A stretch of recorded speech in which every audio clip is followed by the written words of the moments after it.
Summer Club 75th anniversary. What do we want in our documentary?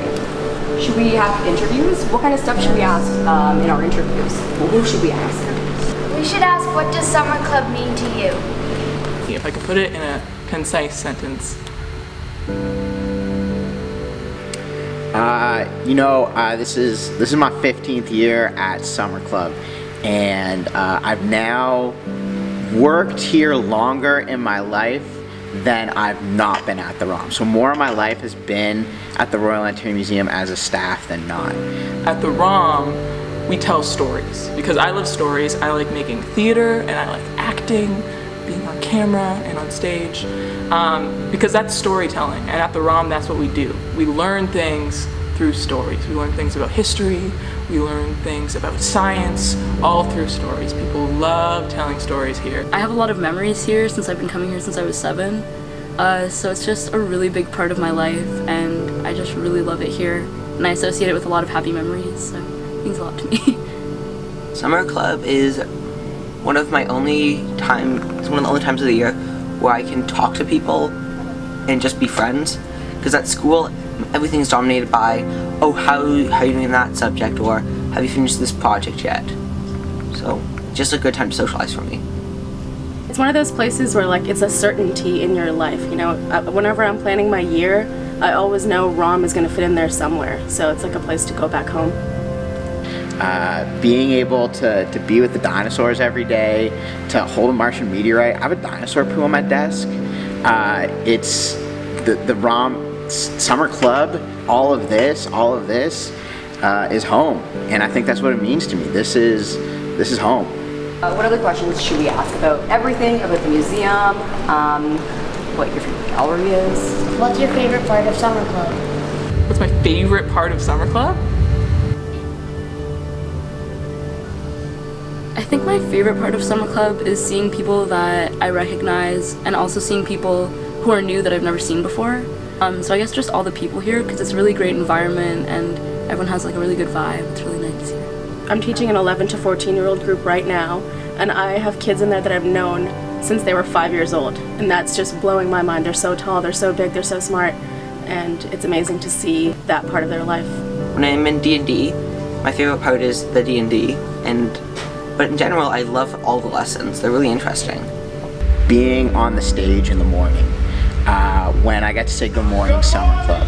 Good Morning Summer Club is, and then hearing all the kids yell it back to you with so much enthusiasm, it's the greatest thrill in the entire world. You feel so good. You feel like you're a part of something. You feel like you're with people that think that this is as much of a home for them as it is for yourself. You learn things at school, you do, but it's not the fun kind of learning that we do here.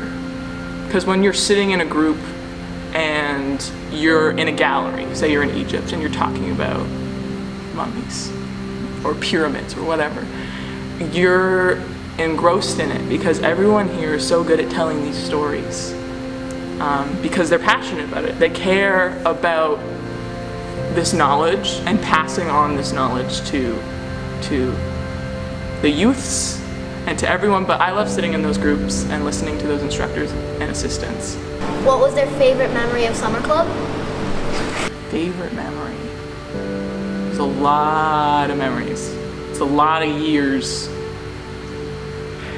I don't know. I have so many. I don't want to be cliche and say there's too many to name one.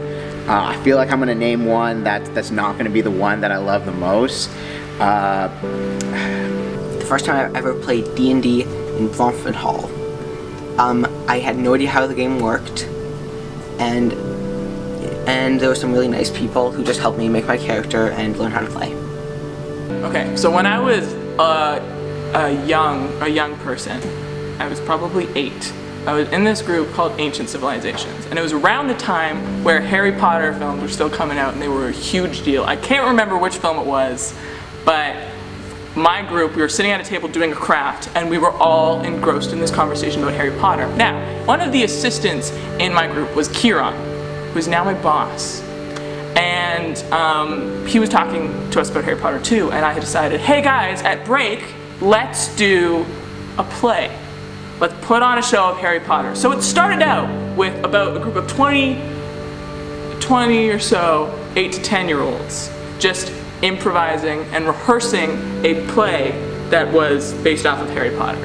So I think I was Hermione Granger because she's my favorite character, and I pulled some strings there because it was my idea. And so we'd rehearse this play every day at break. But slowly and slowly, as the week went on, people started dropping out. They were like, no, I don't want to do this at the end of the session, because we were going to do it Friday afternoon break. And the kids were like, no, I don't want to do it. I don't want to do it at the end of the session. No, I dropped out. Until it was literally just me. And I didn't feel comfortable doing a Hermione one-woman show and playing all of the characters. So I ended up stopping it. But on that Friday morning that I was supposed to do the play, and I called it off, I was like, no, we can't do it. We can't do it with just me. Kiron, who was the assistant in my group, came up to me, and he had this poster that he had made after camp hours for the play that we were supposed to have done. And it was, I remember it being the most beautiful poster I'd seen. It was like a picture of Harry Potter, but he'd made it out of like construction paper. And yeah, it was a beautiful poster. And he was like, hey, look, Saskia, I got your poster for your play today. And I was like, Kiron, we're not doing the play. So it was sad that we weren't doing the play, but I also looked at the poster and I looked at how much time he put into that and how beautiful it was, and the fact that we tried to do something. We tried to do a play at break because that didn't happen.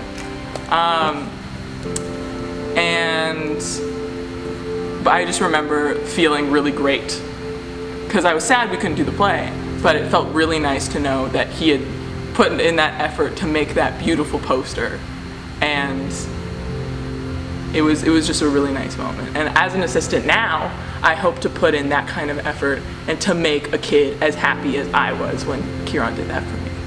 It's growing up with your best friends.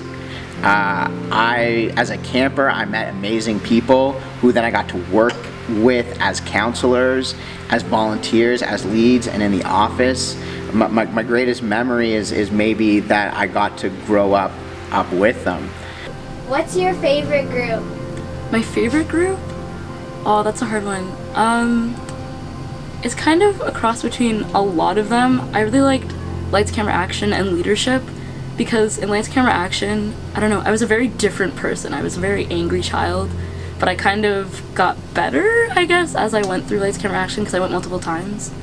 And I really liked Leadership because it was kind of a farewell to being a camper and kind of like a new beginning into becoming a volunteer. So I really like both those groups. The older groups related to science, so like I've taught Science Frontiers a few times now. I've been part of Science Frontiers for a really long time. Science sleuths, things like that. There's always so much, a good combination of experiments and art, and like the kids get to get really creative. You get to talk about new developments going on in the field. So anything like that is what I enjoy. Your favorite group is always the group that you're working on right now. And so right now my favorite group is ROM Reporters, because I think it's something that I'm really passionate about. I love journalism, I love science, I love kids learning and exploring and having an adventure and being able to express themselves about what they're learning about. Other years, my favorite group is World Beat, because we get to make a record. The kids get to write songs, we get to put it to music, we get to put on a performance. Other times, all they're on the stage, because there is so much work that goes into making just 20 minutes. The entire All the ROMs a Stage show is 20 minutes long, and you spend 2 weeks getting there. And then once it's over, it's over. You have to leave everything on the stage. That's what I really love about All the ROMs a Stage. Or it could be Lights, Camera, Action, where you make a film and you get to explore the museum in a different way. You get to make it a setting. But ultimately, my favorite group is whatever group that a kid has fun in. Whatever group that they're learning in. Whatever group that they feel like they're at home in. That's my favorite group.